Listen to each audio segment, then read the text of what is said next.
Mambo vijana? Mko poa eh? Okay, sasa ni mwendelezo wa training zetu kama kawaida.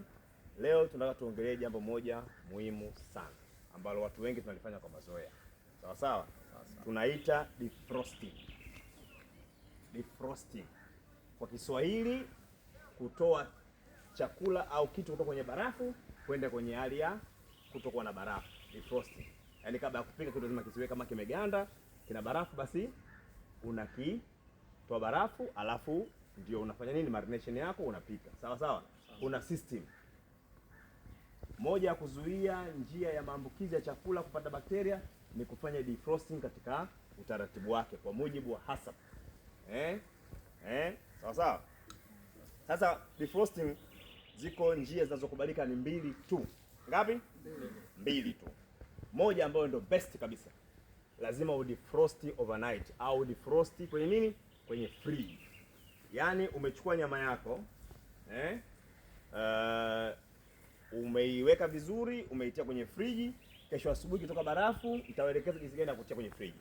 Alafu ndio asubuhi yake au masaa ngapi kutoka barafu ndio unakata, kwa sababu inakuwa salama na nini? Haiwezi kukaa kwenye room temperature, inakaa kwenye friji, inakuwa salama. Na ndio unaweza kuitumia ndani ya siku 3 baadaye.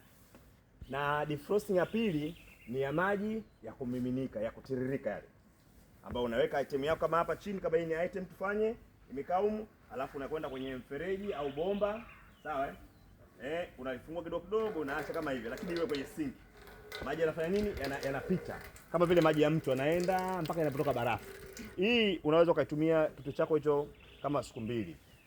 Lakini sisi tumezoea, ambayo sio njia sahihi na njia ambayo inaweza kuleta madhara makubwa sana kama tusipoizingatia.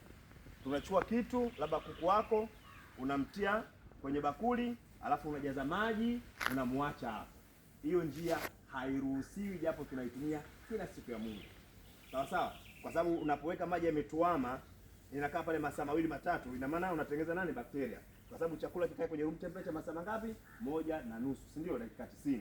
Kwa hiyo unapoacha pale masaa mengi imekaa ndoka barafu, ina maana bakteria, ina maana chakula kinaweza kananuka, na ukifanya hivyo ina maana chakula kinakuwa sio salama. Tufanye vipi kuweka kwenye friji? Nawaelekeza. Tufanye, tumechukua hii hapa ni beef fillet yetu.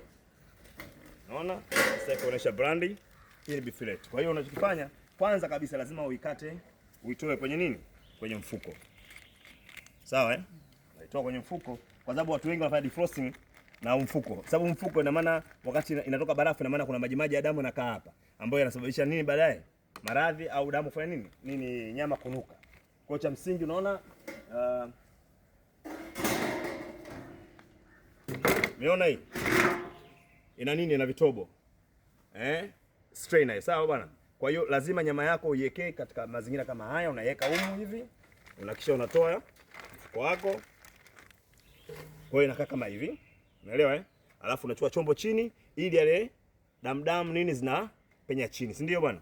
Unafunga hivi, either kama unaweza ukafunika na ufuniko kama hivi, kama vizuri, tia chini kwenye friji mpaka kesho ukitoa kutoka barafu inakuwa safi kabisa, haina contamination, haina bakteria wameambukizwa. Kwa hiyo unafanya trimming zako, unaendelea na shughuli zako.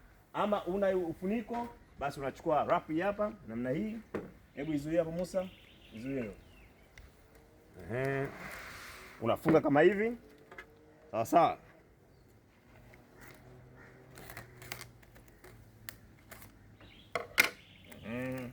Okay.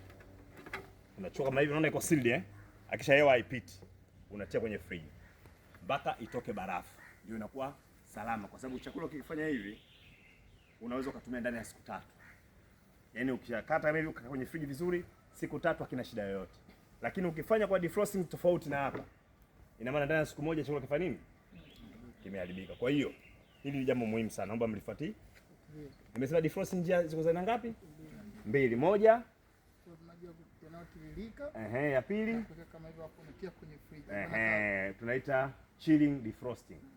Una defrosting kwenye friji au flowing water, maji yanayotiririka, au kwenye friji. Hizo njia pekee. Kwa hiyo kama unapika chakula chako kesho, unajua unapika pilau, unapika nini, unatoa nyama zako usiku, unaenda kwenye friji, una set utaratibu wake, unaweka, kesho unaanza kufanya nini? Mise en place yako au prep.